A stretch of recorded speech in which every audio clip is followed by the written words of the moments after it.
بناء المساجد، مساجد کی تعمیر کے بارے میں یہ بات ہے. اس کے اندر مساجد کی تعمیرات کے حوالے سے بنیادی ایک دو باتیں ضرور ذکر کی ہیں. آج اس باب میں پڑھیں گے. کچھ تعلیم اس باب کے اندر ہے. مسجد نبوی صلی اللہ علیہ وسلم کی تاریخ ہے اور مسجد کی تعمیر کے بارے میں ایک دو ضروری اور اہم باتیں یہاں پر. اگر آپ مزل کو دیکھیں یا دیگر نسخوں کو دیکھیں تو وہاں پر ہے تفریع ابواب المساجد.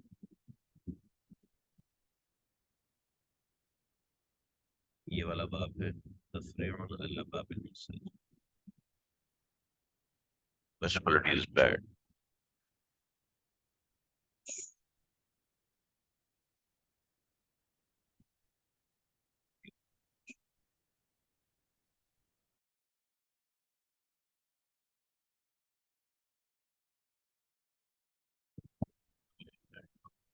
جی اب بتائیے اب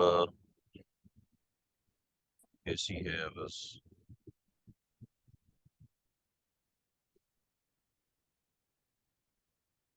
اچھا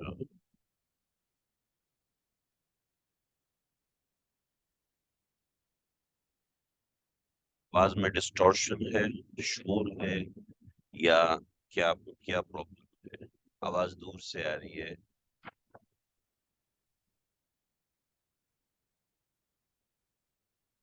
تھوڑا سا مجھے بتا دیجیے کہ شاید پنکھے کی آواز آ رہی ہے اندر یا کیا ہے.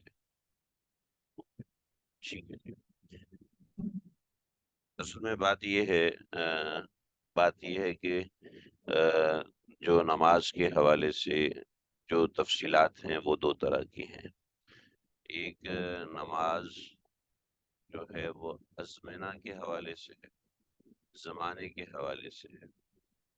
اس کے تحت اللہ آپ صلی اللہ علیہ وسلم کی مواقیت کو جمع کیا گیا اور اب یہاں پہ امکنہ کو جمع کر رہے ہیں، مکان کو جمع کر رہے ہیں.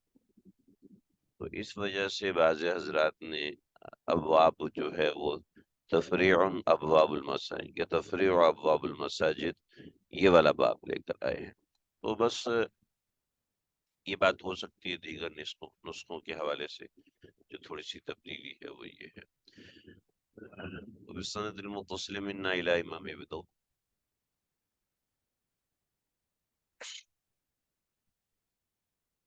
وبالسند المتصل منا الى امام ابي داود رحمه الله تعالى قال حدثنا محمد بن الصباح بن سفيان قال اخبرنا سفيان بن عيينة عن سفيان الثوري نبي فرد فزارة عن يزيد بن الأصلمي عن ابن عباس رضي الله عنه قال قال رسول الله صلى الله عليه وسلم ما أمرت بتشييد المساجد.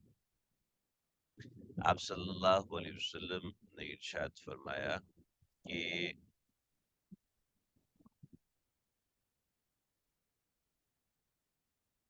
تشیید کہتے ہیں زیادہ پختہ کرنا.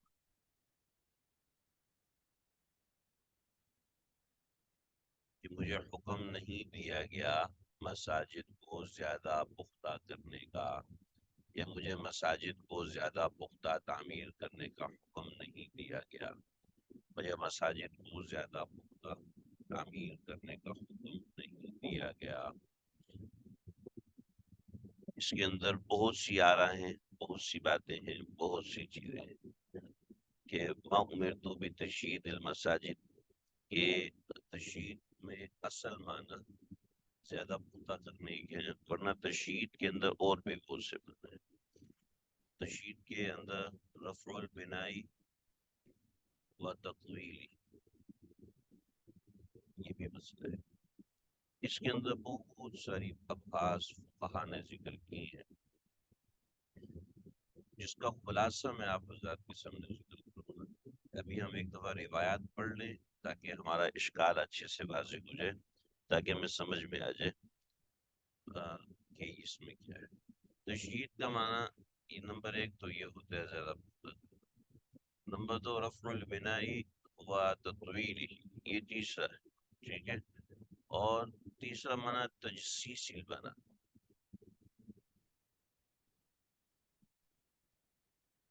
تجسیس البنا جو ہے مطلب یہ ہے کہ چونا، رنگ روغن، ٹھیک ہے، مزین کرنا.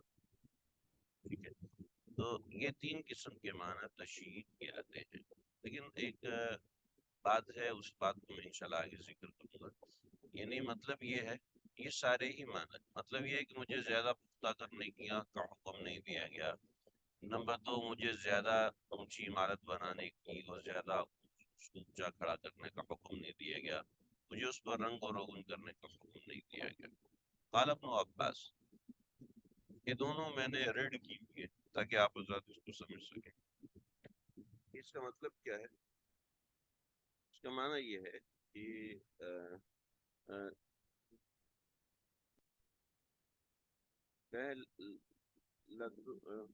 لَتُزَخْرِفُنَّهَا کا معنی یہ ہے کہ تم، حضرت ابن عباس رضی اللہ عنہ فرماتے تھے کہ لَتُزَخْرِفُنَّهَا،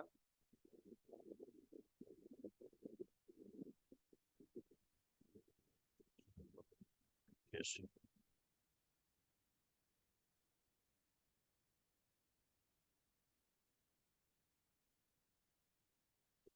آواز تم ہے.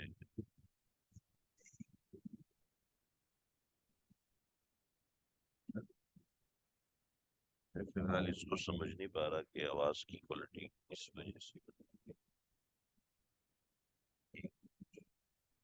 شاید کوئی ایسی آڈیو سیٹنگ.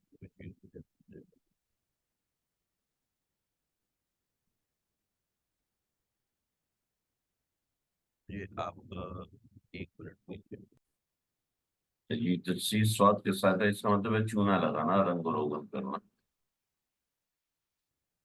جی اب دیکھیے، حضرت ابن عباس رضی اللہ عنہ نے جو اس کی وضاحت فرمائی ہے، لَتُزَخْرِفُنَّهَا، اور بعض نسخوں میں لام کے کسرہ کے ساتھ ہے لِتُزَخْرِفُنَّهَا. اصل میں لام کے فتح کے ساتھ ہے یہ لَتُزَخْرِفُنَّهَا كَمَا زَخْرَفَتِ الْيَهُودُ وَالنَّصَارَى، تم اپنی مسجدوں کو اس طریقے سے مزین کرو گے جس طریقے سے یہود و نصارہ اپنے کنیسات کو یا اپنی عبادت خانوں کو مزین کیا کرتے تھے. تو یہ بات حضرت ابن عباس رضی اللہ عنہ نے وضاحت کے ساتھ فرمائی ہے. بعض نسخوں، بعض روایات میں جو کہ اس کے شواہد ہیں، اس کے اندر یہ روایت اس کے ساتھ شامل ہے، ما امرت بتجدید المساجد، کہ مجھے حکم نہیں دیا گیا کہ میں مساجد کی مختلف رکھوں. تو اس جملے کی قائل حضرت عبداللہ بن عباس رضی اللہ عنہ کو، اور یہ حدیث کا جو ٹکڑا ہے، یہ حدیث کا ٹکڑا موقوف ہے اور یہ اصل حدیث کے اندر شامل نہیں ہے. اصل میں زخرف کہتے ہیں اس چیز کو کہ اس کے اوپر سونے کا پانی چڑھایا جائے. اصل تو زخرف سونے کے پانی چڑھانے کو کہتے ہیں، لیکن بعد میں یہ لفظ تزئین کے لیے استعمال ہونا شروع ہو گیا. تو آپ صلی اللہ علیہ وسلم نے اس بات کو واضح فرمایا کہ مجھے حکم نہیں دیا گیا کہ میں مساجد کو مزین کروں. اب دیکھیے، یہاں ایک بڑا واضح اشکال بنتا ہے اور آپ لوگوں کو اس پہ اشکال ہونا چاہیے اور پریشانی ہونی چاہیے کہ اس حدیث کے اندر تو کچھ اور سمجھایا گیا ہے اور ہمارے زمانے میں جو ہو رہا ہے وہ اس کے بالکل برعکس ہے، اس کے بالکل مخالف ہو رہا ہے ہمارے زمانے کے اندر. کہ آج کے زمانے میں مساجد کو مزین بھی لیا جاتا ہے، چمکایا بھی جاتا ہے، خوبصورت بنایا جاتا ہے اور طرح طرح کی چیزیں ہوتی ہیں. مساجد کے اندر بڑی خوبصورتی کا اہتمام کیا جاتا ہے، نقش و نگار کیے جاتے ہیں. تو اس حدیث کو ہم کہاں پر فٹ کریں گے؟ تو ذرا سمجھ لیجیے. حافظ ابن حجر اسقلانی رحمۃ اللہ علیہ حضرت نے فتح الباری کے اندر جو اس نوعیت کی احادیث آتی، کیونکہ یہ جو حدیث ہے، اس حدیث کے اندر اضطراب ہے اور اس حدیث کے اندر چند باتیں ہیں، میں ابھی اس اضطراب تک صحیح طرح پہنچ نہیں سکا ہوں. میں موقع ہوا تو اسی اصطلاح کا ذکر کروں گا آپ حضرات کے سامنے. ابھی میں خود اسی اصطلاح کو صحیح سمجھ نہیں سکا. حافظ ابن حجر اسقلانی نے جو فرمایا کہ یہ اصطلاح ہے وہ میں انشاءاللہ آپ کے سامنے موقع ہوا تو کل ذکر کروں گا اسی بات کے تحت. ورنہ بہر صورت پہلی بات یہ کہ ابن حجر اسقلانی رحمۃ اللہ علیہ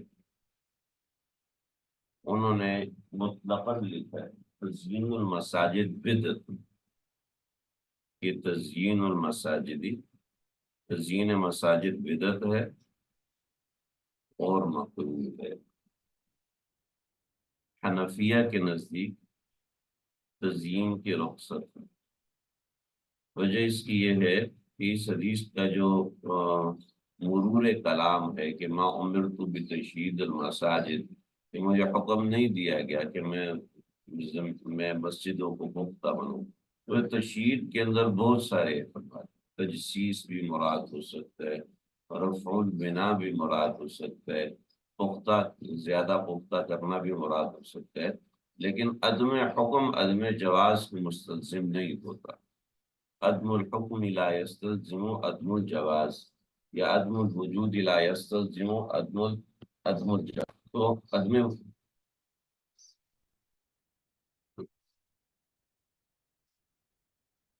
دیکھیے میرا اسپیکر تھوڑا سا ہلا ہے. آپ بتائیں آواز آپ کو صحیح آ رہی ہے نہیں آ رہی؟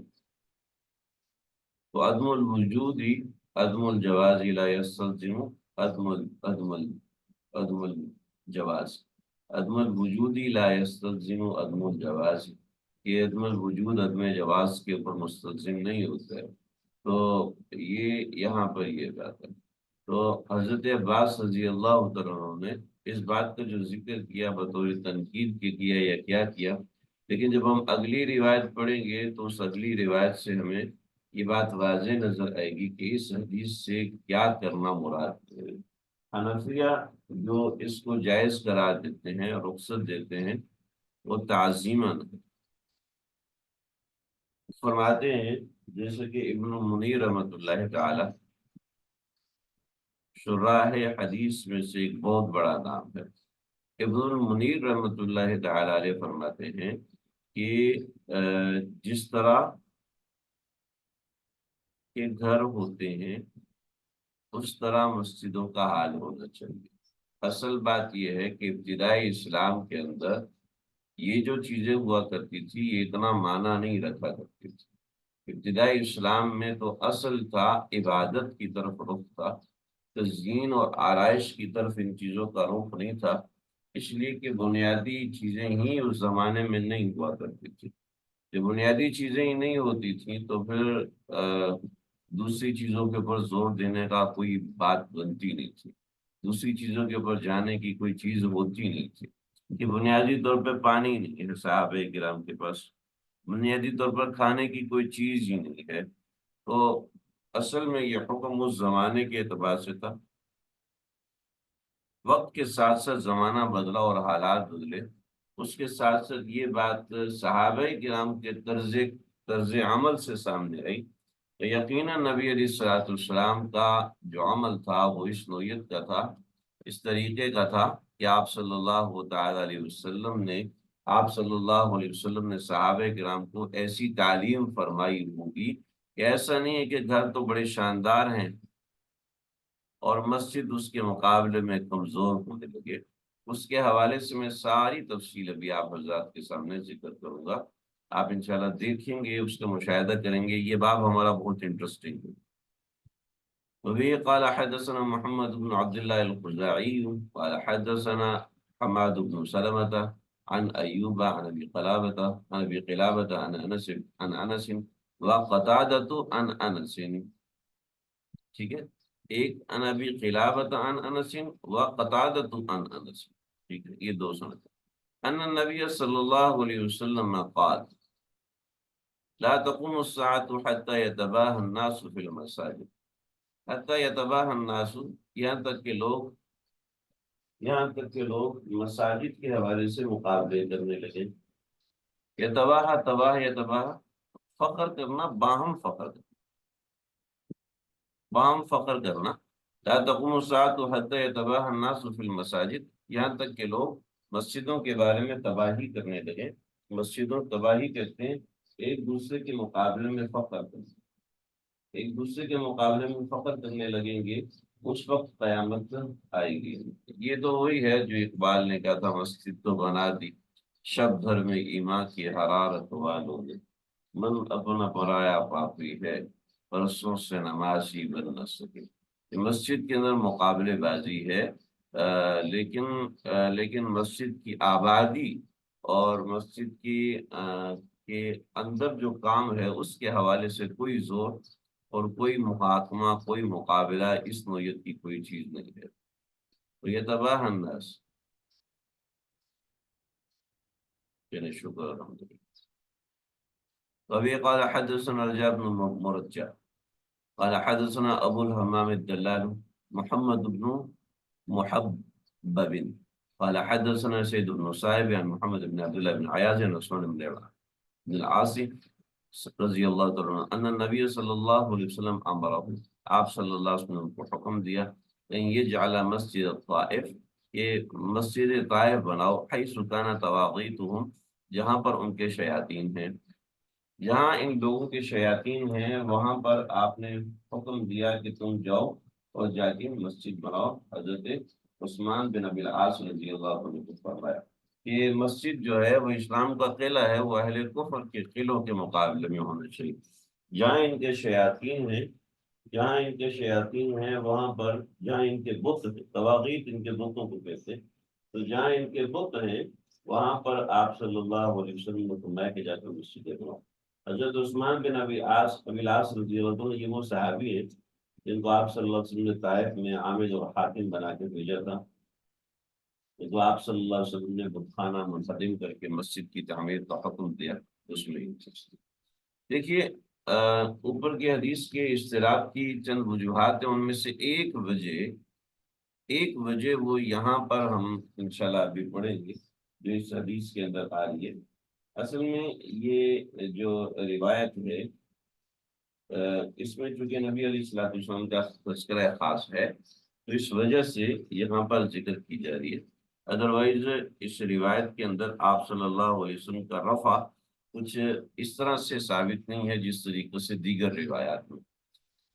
وبه قال حدثنا محمد بن يحيى بن الفارس ومجاهد بن موسى وهو اتم، دیکھیے جی جہاں پر وہ اتم آتا ہے تو اس کو ذرا سمجھ لیجیے گا یہ کیا ہوتا ہے۔ جہاں دو روات آئیں اور دو روات کے اندر میں سے کسی ایک کے ساتھ اتم لکھا ہوا نظر آئے تو اس کا مطلب ہے کہ دو روات میں سے یہ راوی جو ہے وہ زیادہ مضبوط ہے۔ تو امام ابو داؤد کے دو استاد ہیں، حدثنا محمد بن یحیی بن الفارس و مجاہد بن موسیٰ، وہ مجاہد بن موسیٰ، ٹھیک، تو وہ مجاہد بن موسیٰ وہ اتم، وہ زیادہ جو ہے وہ ثقہ ہیں، زیادہ مضبوط ہیں۔ قال حدثنا یعقوب بن ابراہیم قال حدثنا ابی عن صالح قال حدثنا نافع ان عبد اللہ بن عمر اخبرہ، انہیں حضرت عبداللہ بن عمر نے اس بات کی خبر دی۔ اس بات کی خبر دی، کیا بتایا اس کو ذرا سمجھیے کہ ان المسجد کان علی عہد رسول اللہ صلی اللہ علیہ وسلم، وہ مسجد جو نبی علیہ الصلوۃ والسلام کے زمانے میں تھی، مبنیم باللبنی، باللبن، استغفر اللہ، باللبنی، لبن کہتے ہیں دودھ کو، لبن کہتے ہیں اینٹ کو، ٹھیک ہے، تو لبن کچی، تو مبنیم باللبنی، آپ صلی اللہ علیہ وسلم کے زمانے میں جو مسجد ہوا کرتی تھی وہ کچی اینٹوں کی، والجرید، والجرید اور کھجور کی شاخوں کی ہوا کرتی تھی، کھجور کی شاخوں سے بنی ہوئی تھی مسجد۔ وعمدہ، وعمدہ اور اس کی ستون ہوا کرتے تھے، یعنی آپ صلی اللہ علیہ وسلم کے زمانے کی مسجد کچی اینٹوں اور کھجوروں کی شاخوں کی بنی ہوتی تھی، وعمدہ اور اس کے عمود ہوتے تھے، یعنی ستون ہوتے تھے۔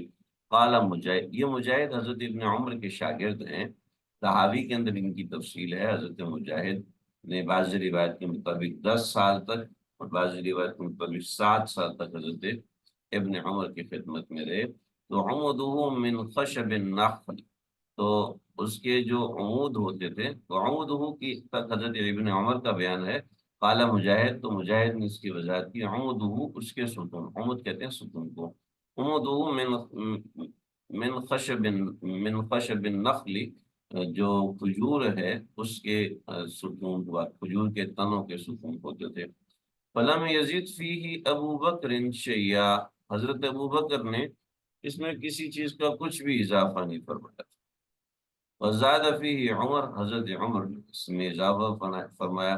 وبناہ علی بنائہ، انہوں نے تعمیر کی علی بنائہ، اسی بنیادوں پر، فی عہد رسول اللہ صلی اللہ علیہ وسلم، جس عہد کے، جس بنیاد پر وہ نبی علیہ الصلوۃ والسلام کے زمانے میں تھی، باللبینی، چھینٹوں سے، والجریدی، کھجور کے تنوں سے، وعادہ، اور دوبارہ تعمیر کیے، عمودہ، اس کے ستون، یعنی ستونوں کو مٹی کا بنایا۔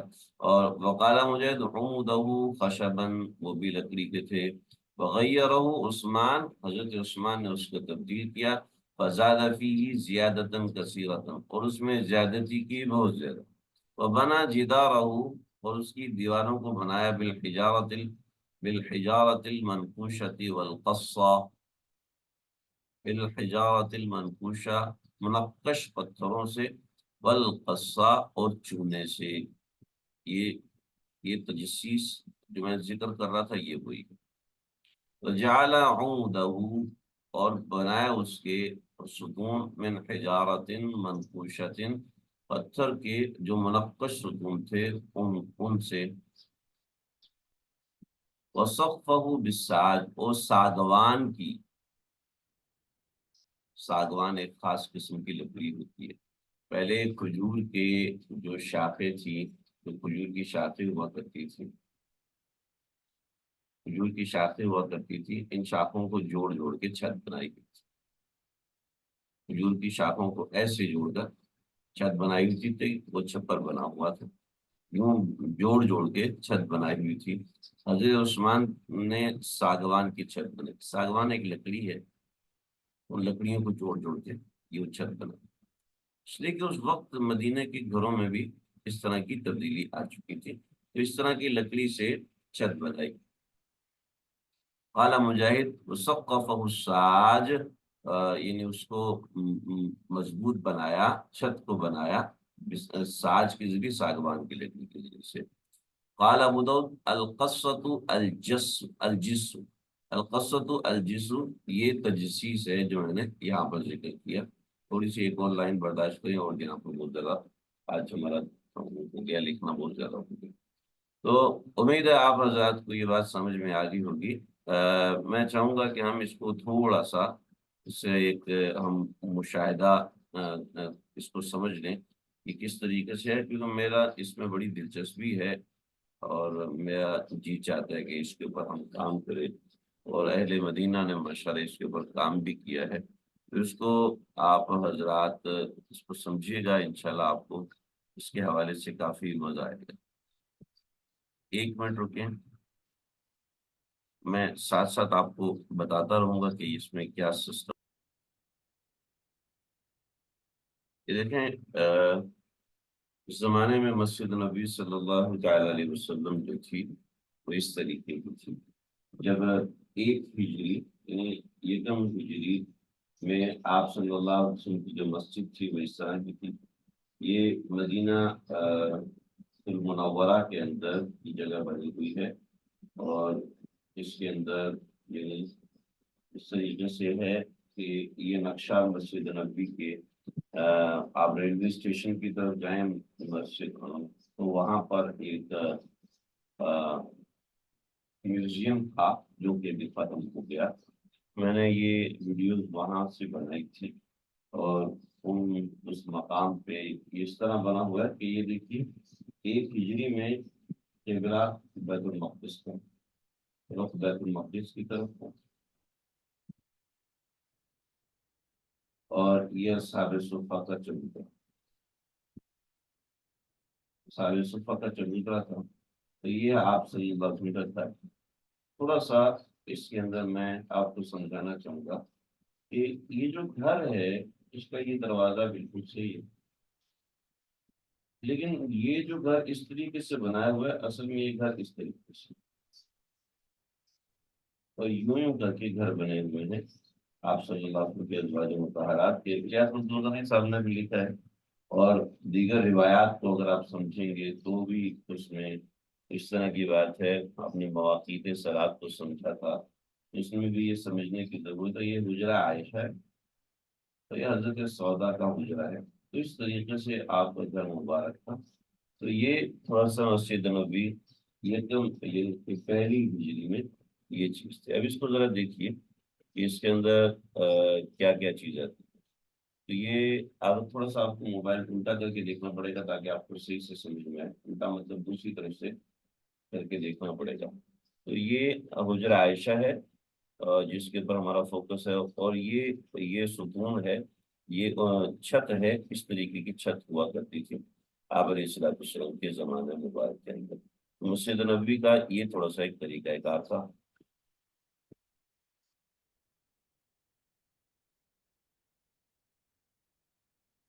یہ 2 ہجری کے اندر مسجد نبوی ہوئی جب تحویل قبلہ ہوئی۔ تحویل قبلہ جب ہوئی ہے تو آپ دیکھیں پیچھے آپ کے سامنے جو چیز تھی وہ اس طریقے سے تھی کہ تھوڑا سا ہم پیچھے جائیں گے، تصویر تھوڑی بلر ہو رہی ہے لیکن آپ کو اس کو اسی طرح سمجھنا پڑے گا۔ یہ دیکھیے گجرات اس طرف منتقل، گجرات یہ گھر جو ہے، چھت جو ہے اس طریقے سے اس طرف چلی گئی، اور اصحاب صفہ کا چبوترا اس طرف چلا گیا، تحویل قبلہ ہوگی، یعنی قبلہ بیت اللہ شریف ہو گیا، تو مسجد نبوی کی تعمیر اس طریقے سے منتقل ہوگی، کس طرح سے۔ یہ موٹی موٹی چیزیں آپ لوگ کچھ سمجھدار ہیں اس کو سمجھ سکتے ہیں۔ اصحاب صفہ کا چبوترا پیچھے چلا گیا، اور یہ جو چھت ہے یہ اس طریقے سے آ گئی، لیکن یہاں جو چھت بنی ہوئی ہے یہ چھت جو ہے حدیث میں یہ فشق کا ذکر ہے، یا حدیث میں جن الفاظ کا ذکر ہے وہ آپ حضرات کے سامنے ہے کہ وہ باللبنی والجریدی، ٹھیک ہے، جریب، اور یہ جو چھت بنی ہے جریب کی نہیں بنی ہے، کہ انہوں نے مٹی کی چھت بنائی ہوئی ہے۔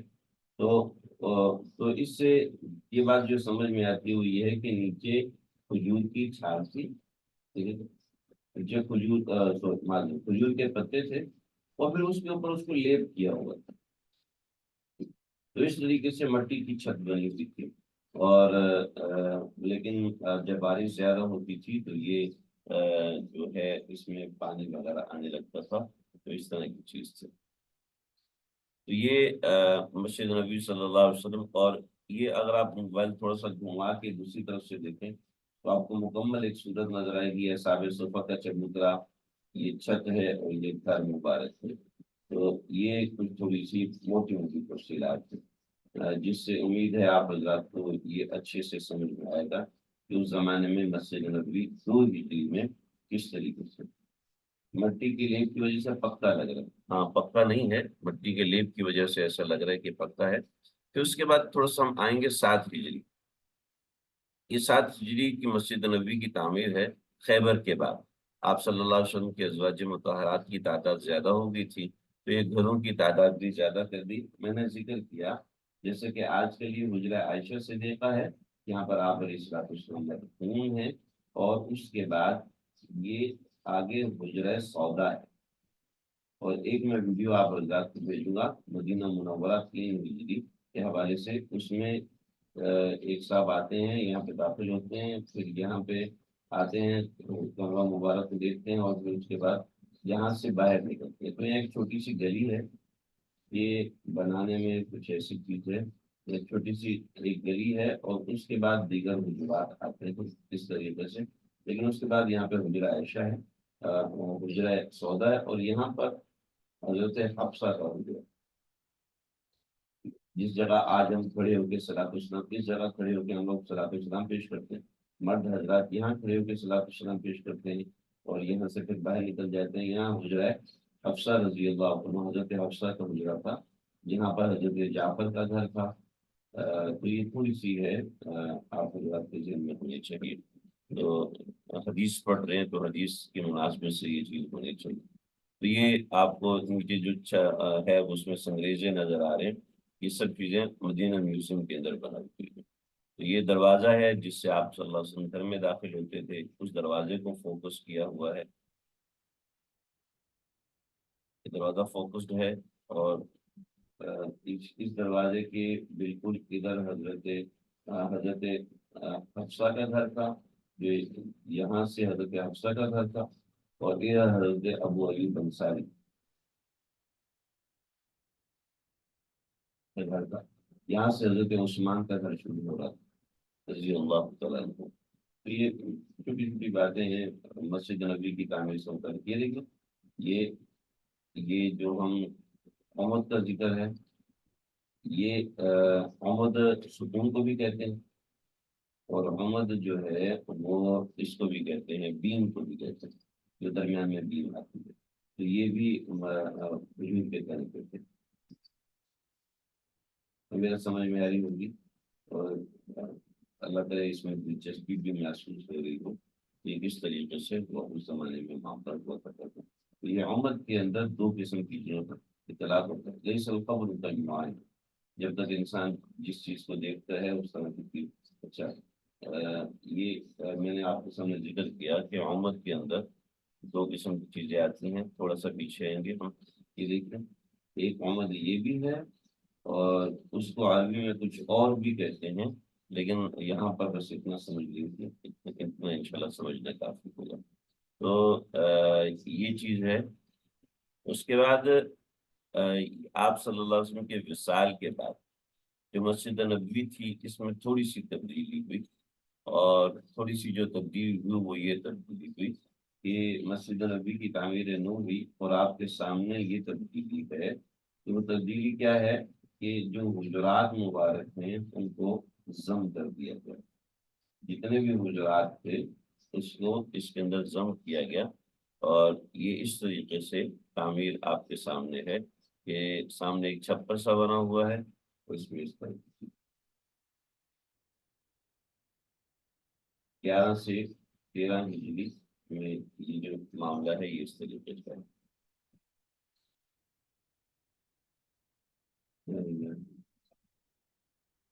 اب اصل چیز کی طرف ہم آ رہے ہیں، جو حدیث کے اندر، اس حدیث کے اندر جو ہمارا ذکر ہے.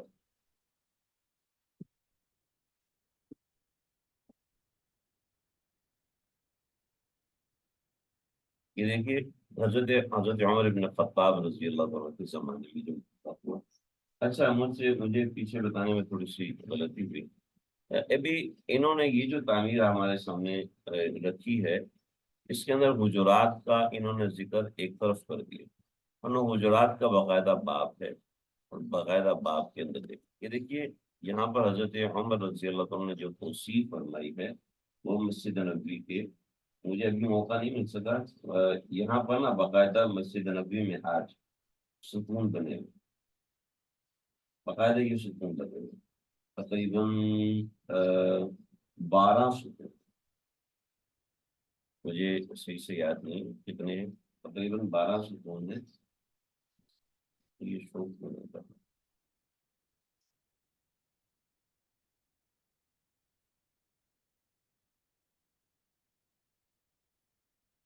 یہ 12 ستون ہیں. اور 12 ستون جو ہے یہاں سے لے کر یہاں تک، اور ان کے اوپر گرین کلر کا لکھا ہوا ہے. 12 ستون یہاں سے لے کے یہاں تک، اور گرین کلر کی اس کے اوپر ایک شیڈ سی بنی ہوئی ہے، اور اس کے اوپر لکھا ہوا ہے حاج کی حد مسجد النبی. قبلہ ڈائریکشن یہ قبلہ ڈائریکشن تو بھی سمجھ کو خود آ جانی چاہیے کہ جو بڑی جگہ ہے وہ قبلہ ڈائریکشن ہے. پیچھے اصحاب صفہ کا چبوترا ہے. اصحاب صفہ کا چبوترا آپ دیکھیں گے کہ آپ صلی اللہ علیہ وسلم کے عہد کے بعد وہ چبوترا ختم کر دیا گیا. اب یہ دیکھیں پیچھے چبوترا ختم کر دیا گیا، دروازے اس کے اندر مستقل لگائے گئے، اور مستقل الگ سے دروازے لگائے گئے، اور دروازوں کا اضافہ کیا گیا.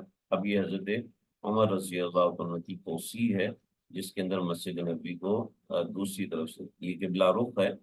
قبلے کی طرف۔ اب آپ دیکھیں گے اس میں کوئی محراب نہیں بنی، جیسے آج کل ہماری مساجد میں محرابیں بنی ہوئی ہوتی ہیں۔ تو پہلے وہ تعمیر تھی، اس کے بعد یہ تعمیر ہے۔ اور یہاں دیکھیے اس میں انڈیکیشن کیا جا رہا ہے کہ یہ جو علاقہ ہے، یہ علاقہ حضرت عمر رضی اللہ عنہ نے وسیع کیا، اور اس توسیع کے اندر بہت سے واقعات ہیں، ہم جب آگے پڑھیں گے تو انشاءاللہ اور بھی چیزیں اس کے اندر آئیں گی روایات کے اندر۔ وہی تعمیر اور وہی طریقہ کار حدیث میں اگر ہم دیکھیں تو حدیث کے اندر اسی بات کا ذکر ہے کہ حضرت عمر رضی اللہ عنہ نے اس میں جو اضافہ کیا کہ حضرت عمر رضی اللہ عنہ نے اس میں جو اضافہ کیا وہ اس طریقے کا اضافہ تھا۔ اس کے بعد جب حضرت عثمان رضی اللہ عنہ نے اس کو تعمیر کیا ہے، تو حضرت عثمان کی جو تعمیر ہے وہ یہ۔ اب یہ دیکھیں اس کے اندر جو چھت بنائی ہے وہ ساگوان کی بنائی، چھت کو دیکھیے انہوں نے ساگوان کا بنا دیا، اس کی طرف اشارہ کیا گیا، اور نیچے جو ستون ہیں وہ پتھر کے بنا دیے گئے، ٹھیک ہے، یہ ساری تفصیل ہے اس کی۔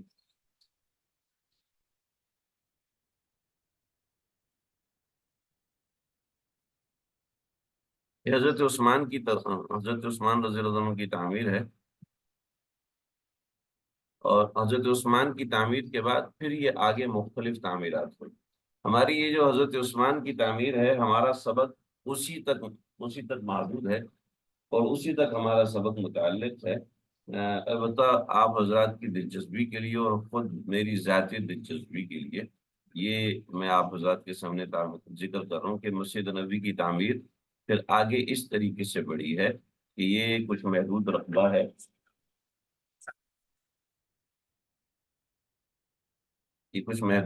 ہے، اور اس محدود رقبے کو آپ دیکھیں جس کا 161 ہجری نہیں، 161 ہجری نہیں ہے، یہ میرے سے لکھنے میں کچھ غلطی ہوئی ہے۔ تو یہ مسجد نبی کی تعمیر ہے نا اس طریقے سے ہوئی۔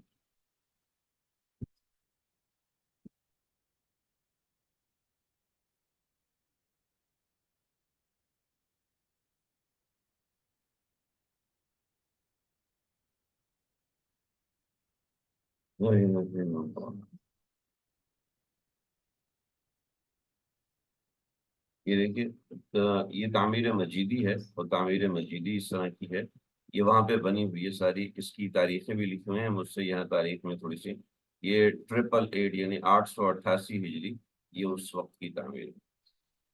پھر اس کے بعد مسجد نبوی کس طریقے سے آگے بڑھی ہے دیکھیں، یہ 1860 میں 1277 ہجری اس وقت جو تعمیر تھی وہ اس طریقے سے مسجد نبوی کی تعمیر تھی کہ گنبد خضرا قائم کر دیا گیا، اور کچھ میناروں کو اضافہ کیا گیا۔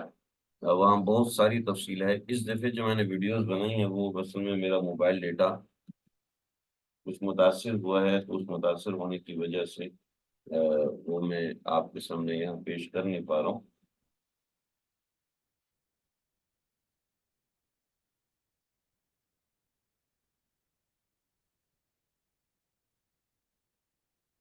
یہ ویڈیو آپ کے پاس صحیح چل رہی ہے یا نہیں چل رہی؟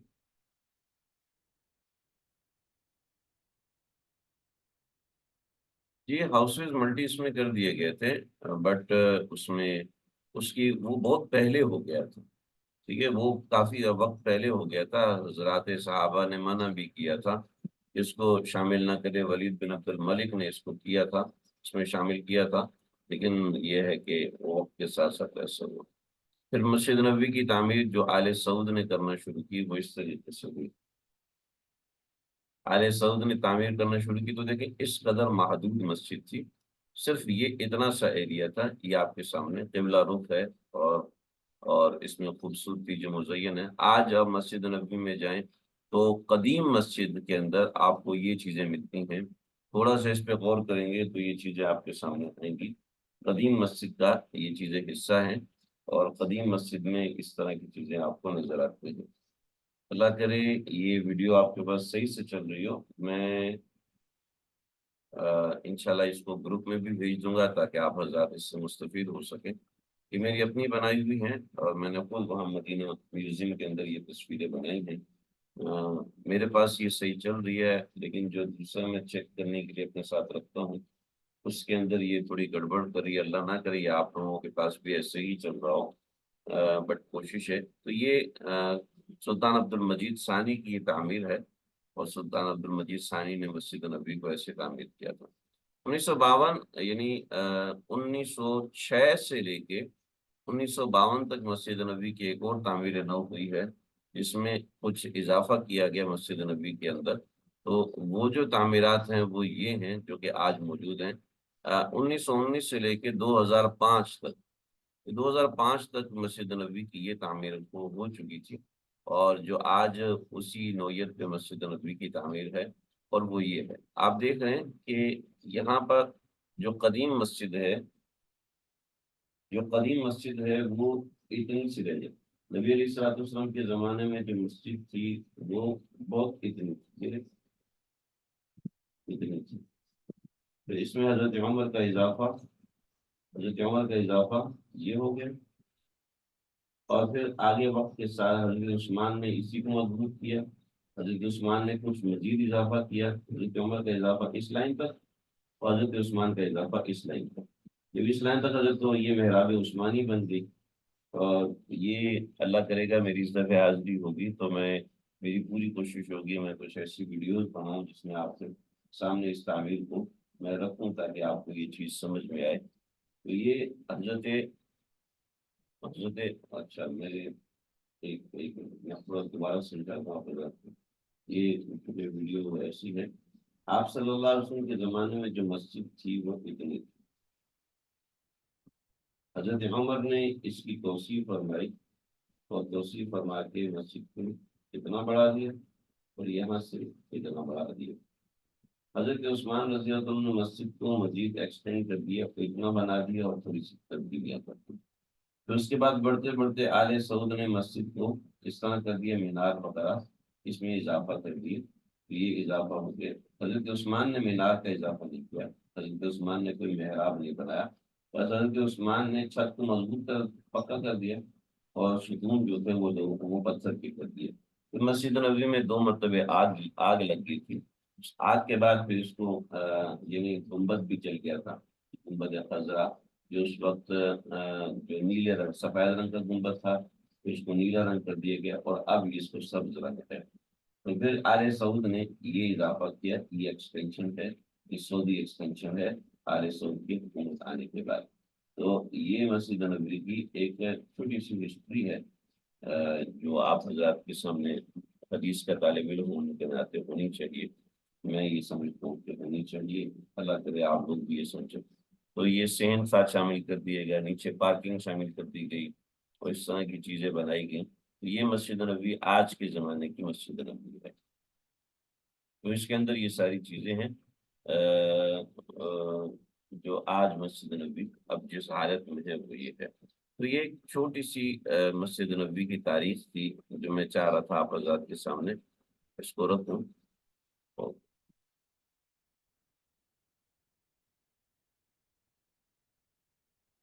تو سیدنا عثمان ابن عفان رضی اللہ عنہ کی تعمیر ہے وہ یہاں تک ہے، حضرت ابن عمر نے کر دی۔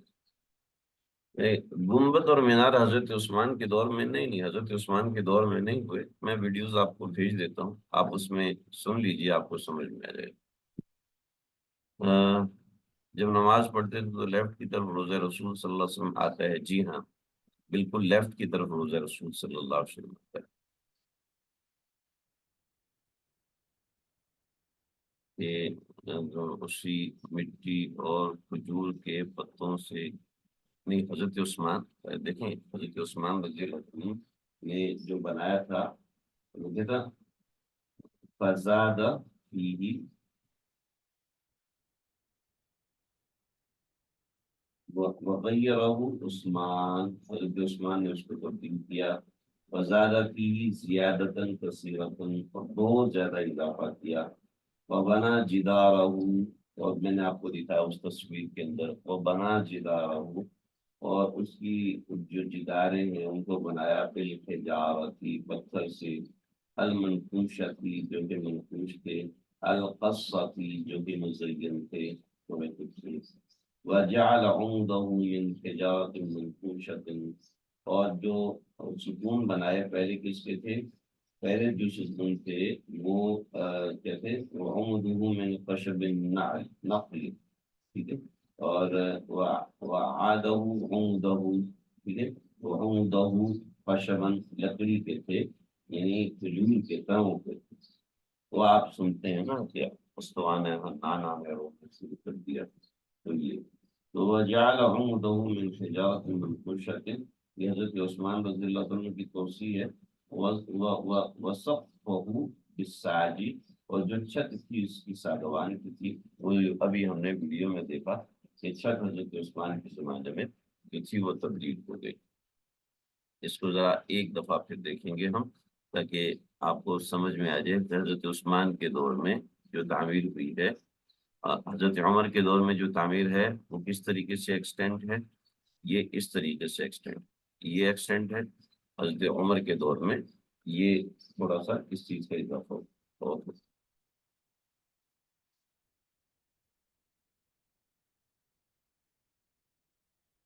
حضرت عمر رضی اللہ عنہ کے زمانے میں یہ جو ایکسٹینشن ہے وہ یہ ہے۔ ایک ایکسٹینشن ہمیں واضح طور پہ نظر آ رہی ہے، یہ ایکسٹینشن کہاں سے کہاں تک جاری کی گئی ہے۔ ایکسٹینشن یہاں سے یہاں تک جاری، یہ ایک ایکسٹینشن جاری، یہ مکمل ایکسٹینشن۔ تو یہ حضرت عمر رضی اللہ عنہ کے زمانے میں جو ایکسٹینشن ہوئی ہوئی ہے، یہاں سے لے کے یہاں تک حضرت عمر نے ایکسٹینشن کر دیا، اس کو بڑھایا، یہ بڑھایا، یہ بڑھایا، قبلے کی طرف حضرت عمر رضی اللہ عنہ نے اس ایکسٹینشن کو بڑھا دیا۔ یہ قبلہ رخ ہے، یہ ایکسٹینشن حضرت عمر رضی اللہ عنہ کے زمانے میں۔ لیکن جب حضرت عمر کا زمانہ ختم ہوا، حضرت عثمان نے اس کو ایکسٹینڈ کیا، تو وہ کیسے ایکسٹینڈ کیا؟ وہ ایسے ایکسٹینڈ کیا۔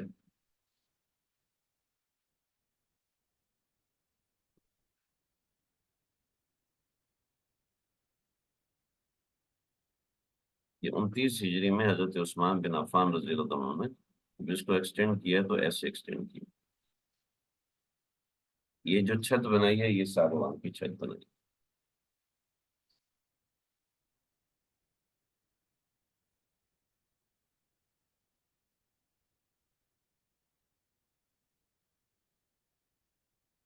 یہ حضرت عثمان کی جو چھت ہے یہ ساگوان کی ہے، یعنی لکڑی کی چھت ہے۔ حضرت عثمان نے اس چھت کو، پہلے آپ دیکھ رہے تھے مٹی تھی، اور یعنی کھجور کے تنے تھے، کھجور کے پتے تھے، اور اس کے اوپر مٹی ڈال کے گارا بنایا ہوا تھا۔ پرانی چھتیں جب تعمیر ہوا کرتی تھیں، میں نے بھی دیکھا ہے ان چھتوں کو، حالانکہ میں اتنا پرانا نہیں ہوں، لیکن وہ چھتیں میں نے بہرحال دیکھی ہوئی ہیں، اس میں یہ تھی۔ یہ حضرت عثمان رضی اللہ عنہ، اور ستون انہوں نے جو تھے وہ پتھر کے کر دیے تھے۔ ہمارا آج کا سبق یہیں تک رہے گا۔ ہم اس کے مطابق اور شواہد انشاءاللہ دیکھنے کی کوشش کریں گے، تو وہ انشاءاللہ کل کریں گے۔ ایک دو باتیں جو اس طرح کی ہوگی میں انشاءاللہ آپ حضرات کے سامنے ذکر کروں گا۔ امید ہے بات یہاں تک واضح ہوگی۔ اگر آپ لوگوں کے کوئی سوال ہوں تو وہ مجھے آپ ان باکس کر دیں یا گروپ میں بھیج دیں، میں ان کے جواب دے دوں گا۔ ہم سبق یہیں پر روکیں گے، میرے ایک ساتھی انتظار کر رہے ہیں، ہم سبق یہیں تک روکیں۔ سوال جواب کا سلسلہ ہم انشاءاللہ پھر کر لیں گے یا کل کر لیں گے۔ آج کا سبق یہیں تک ہے۔ وصلی اللہ تعالی علی خیر خلقہ محمد و آلہ وصحبہ اجمعین۔